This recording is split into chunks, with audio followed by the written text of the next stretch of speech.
Breaking news overnight, the Trump transition team is zeroing in on the border now, just 70 days before the president-elect takes the oath of office.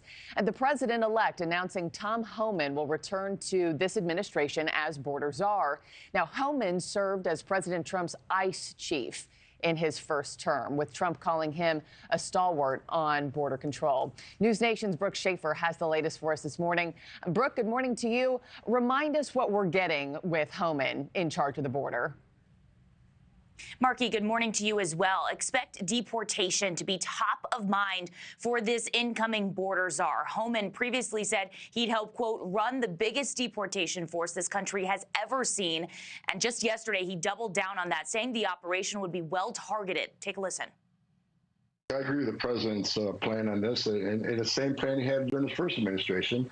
You concentrate on the public safety threats and the national security threats first, because they're the worst of the worst. So it's going to be the worst first. That's how it has to be done.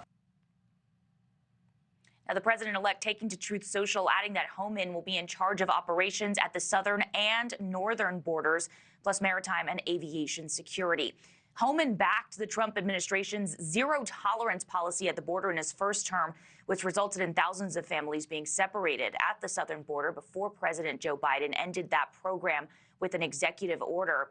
Last month, Homan also said that workplace raids that could lead to the arrest of illegal immigrants would resume in the Trump administration. Now, this role, it does not require a Senate confirmation, but the president-elect is looking to potentially bypass the Senate on his cabinet picks. Also in the House, GOP sources telling NewsNation, New York Representative Elise Stefanik is expected to be offered the role of UN ambassador. Markie? And Brooke, foreign policy has been front and center for the president-elect. And now a new report says Trump spoke with Russian President Putin just a few days back. What more do we know about what they might have discussed? Well, we should mention here, Markie, overnight, the Kremlin came out and denied that this call ever happened.